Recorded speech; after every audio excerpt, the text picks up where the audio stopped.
Rays prospect Vidal Brujan is getting the call. We have some interesting middle infielders and more next on Fantasy Baseball Today in 5.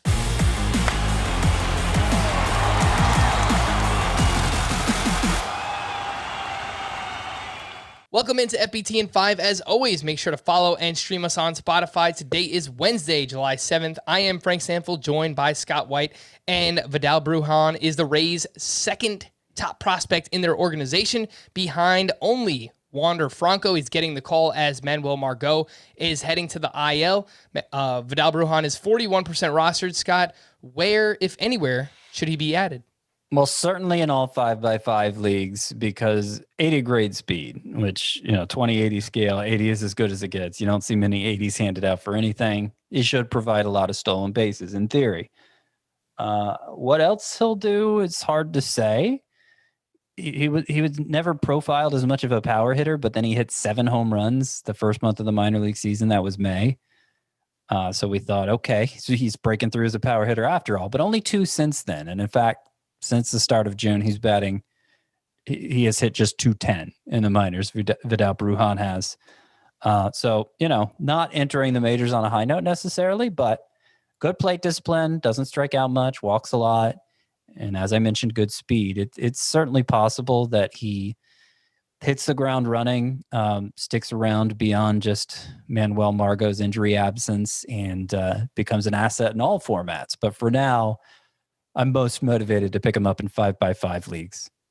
Yep, and Vidal Brujan has second base eligibility as of now on CBS, but could quickly gain outfield eligibility. He's played second, third, shortstop, all 3 outfield positions in the minors. The speed is real, as Scott mentioned. So if you do need speed anywhere, make sure to add Vidal Brujan.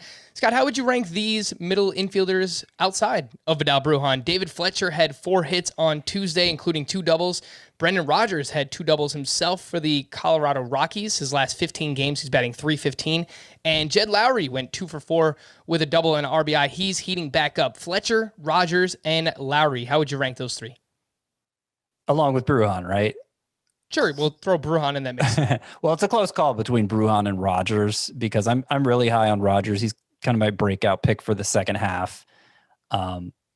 Even prior to this 2-double game on Tuesday, Brujan, since the start of June, is hitting just below 290 with an OPS around 875. I mean, really productive, but quietly. He hadn't had this kind of monster 2-week performance that really put him on everybody's radar. Still available in more than 50% of CBS sports leagues, but former top prospect finally making good on that potential and doing it mostly on the road. He hasn't even really taken advantage of Coors Field yet.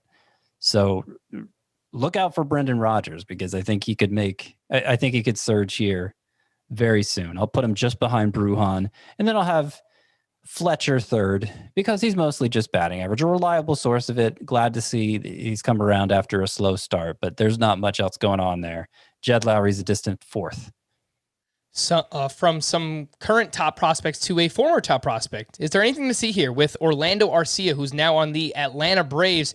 He had a sock and a shoe on Tuesday. What is that? Well, that's a home run and a stolen base in the same game, and he now has 2 multi-hit games since being recalled on Sunday. Orlando Arcia was completely tearing up the minor leagues for the Braves. .303 batting average, 13 homers, 5 steals, former top prospect with the Milwaukee Brewers. Scott, anything to see here? Orlando Arcia.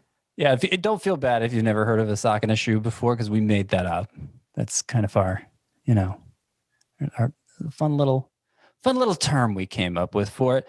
But yeah, Orlando Arcia is only 26 years old, which surprised me, because he'd been in the majors for a long time. We kind of thought of him already as a failed prospect when he's got his whole career ahead of him still. What I've noticed more than anything during his time in the minors is that much better job elevating the ball at AAA this year, coming up with those 13 home runs and OPS near 1,000. Elevated the ball much better. Had been an extreme ground ball hitter during the majors, and it's really not the era to hit the ball on the ground a lot in the major leagues. That's what the fly ball revolution was all about. Power's where it's at. You don't want to hit it into the shift. you want to hit it over everyone's heads. And he did a good job of that at AAA, but it's the first time we've ever seen Arcia do that. Right to be skeptical, but deeper leaguers might want to go ahead and take a flyer on him just in case this goes somewhere. Let's quickly wrap up with this. Yasmani Grandal is out 4 to 6 weeks with a torn tendon in his knee. Scott, if you play in a one-catcher league, who would you prefer to add? James McCann, Mike Zunino, or Max Stassi? Max Stassi is my number one choice. It's surprising how available he still is. He had another huge game Tuesday, batting over 300. Yeah, he looks really good. I think I'd go with the all-star Zunino second and McCann bringing up the rear. For more extensive fantasy baseball coverage, listen to the Fantasy Baseball Today podcast on Spotify, Apple Podcasts, Stitcher, your smart speakers, or anywhere else podcasts are found. And thanks for listening to Fantasy Baseball Today in 5. If you enjoyed the pod, please leave a 5-star review on Apple. We'll be back again tomorrow morning. Bye-bye.